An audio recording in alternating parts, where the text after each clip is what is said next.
Hey guys, what's going on? It's Savis Romo bringing you all your daily dose for Interactive Sports Talk Radio. It is January 26th, 2012, and let's go ahead and get started with Jose Canseco. Sunday night, Jose Canseco started his Twitter campaign claiming that he will play baseball once again this year. Okay?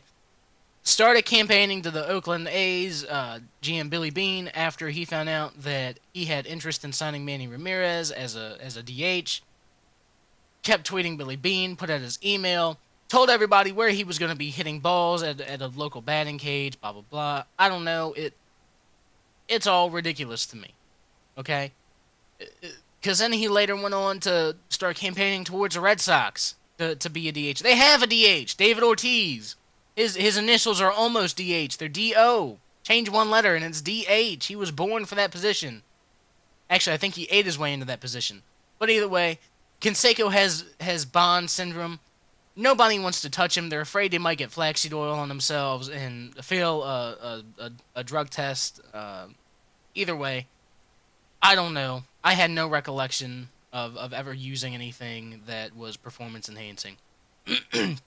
Moving forward, the Colts hired former Ravens defensive coordinator Chuck Pagano as their head coach yesterday. Now, that's fine because their defense is terrible. But it has nothing to do with their anemic at best offense and the new pieces that are coming in that are going to need help fitting together. Okay? Andrew Luck isn't just going to come in right away and be like, hey guys, what's going on? We're a team and we have so much chemistry and we are going to win 10 games this year and win the AFC South because the AFC South is horrible.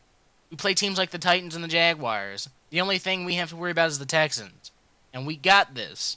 He's not going to do that. The team isn't going to respond to him, I don't think. Didn't respond to Kerry Collins, Curtis Painter, or I guess a little bit for Orlovsky. But maybe that was because they finally figured out that Peyton wasn't coming back at all. Period. Okay? I don't know how it works. I don't know why it worked. But I still feel like Indianapolis is turning into a bad horror movie. It's a B-list horror movie at this point. Every time you turn around, there's a new scene and a new death. And the CGI effects are horrible. But that's not the point. The only coaches that they have left from the Caldwell era are their offensive coordinator, running backs coach, and their tight end coach. So I guess they're trying to keep those guys in place to help this new offense that's coming in. I don't know. Honestly, I don't know. I can't call it. I'm glad that I'm not a Colts fan. Although I don't have it much better as a Cowboys fan. Either way, moving forward, LeBron James stepped up for the first time in a Miami Heat uniform. You go, LeBron. Although I didn't hear that Eric Spoelstra had to keep Chris Bosh on the bench a little bit longer to keep him from one-upping his number one star 2 nights in a row. Either way, I don't know. Dwayne Wade sat out his 6th game in a row, and he needs to come back soon because if he doesn't, he might not have his spot on the team carrying everyone else. Bosh stepped up the night before, LeBron last night. I don't know. It's kind of scary. 2012 might be the end of the world because these guys are actually performing in the clutch. But either way, moving forward once again, Roger Goodell gets an extension through 2018. He has an opportunity to make the game more interesting.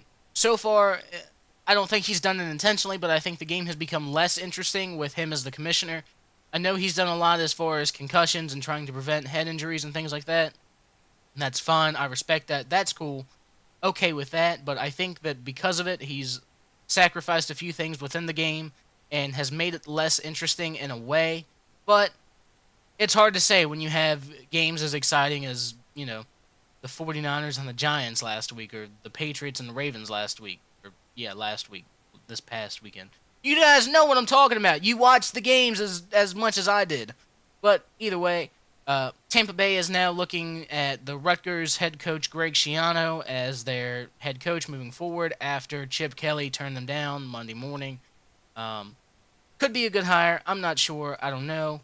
But until next time, this has been your Daily Dose administered by me, the one and only Savis Romo. Y'all have a great day.